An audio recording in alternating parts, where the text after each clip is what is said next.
25 থেকে 30,000 টাকা বেতন বেড়ে যাবে বিজেপি এলে। কেন হেল্প করবেন না আপনারা? কেন হেল্প মানে আমাদের করতে হবে না।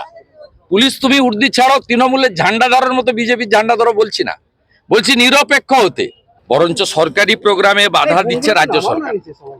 উনি আলিপুরদুয়ারের সভাতে বলেছিলেন আমার কাছে 91,000 কোটি টাকা রেডি আছে, আমি কালকেই দিতে পারি। উনি ট্রেন লাইনের জন্য জমি দেবেন না, জাতীয় সড়কের জন্য জমি দেবেন না, এয়ারপোর্টের জন্য জমি দেবেন না, এনএইচ এর জন্য জমি দেবেন না, আরবির জন্য জমি দেবেন না, এফওবির জন্য জমি দেবেন না, এমনকি সীমান্তে বর্ডারে বেড়াতারের জন্য জমি দেবেন না। উনি আয়ুষ্মান ভারত করবেন না, বিশ্বকর্মা যোজনা করতে দেবেন না, উজালা 3 করতে দেবেন না, কেন্দ্রের কোনো স্কিমই ফসল বীমা যোজনা থেকে কিছু করতে দেবেন না। তো উনি আলিপুরদুয়ারে বলেছেন, এবং উনি যতবারই এসেছেন মালদাতে তো উনি 1 ডজন ট্রেন দিয়ে গেছেন। বন্দে ভারত স্লিপার পশ্চিমবঙ্গ থেকে চালু হয়েছে।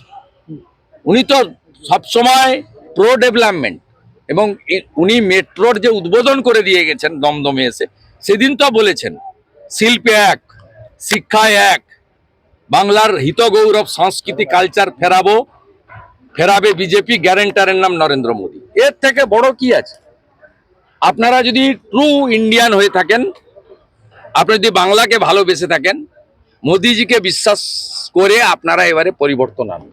উনি নিজে দায়িত্ব নিয়ে নিয়েছেন, এরপরে তো অন্য কিছু কারোর কাছে না। উনি নিজে অন ক্যামেরা অন রেকর্ড বলে গেছেন যে গ্যারেন্টারের নাম নরেন্দ্র মোদীজি। পুলিশের যে নিরপেক্ষতার কথা আজকে আপনি বলছেন, তাতে আগামীকাল বিজেপি না, নিরপেক্ষতা নয়, পুলিশ ইলেকশন কমিশনকে ভয় পাচ্ছে।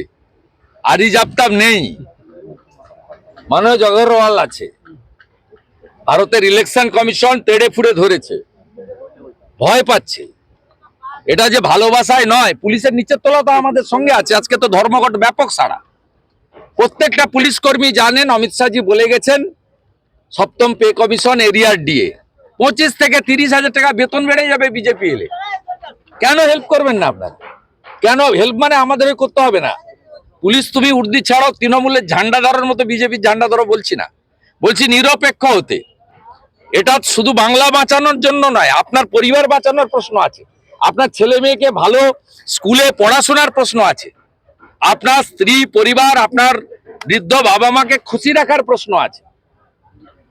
আপনাকে বাড়িতে রেশনিং করতে হচ্ছে, কবার মাছ খাবেন, কবার ভেজ খাবেন, কবার ডিম খাবেন, কিভাবে লাইফস্টাইল করবেন, এত কৃচ্ছ সাধন করতে হচ্ছে ডিউটি মমতা ব্যানার্জি।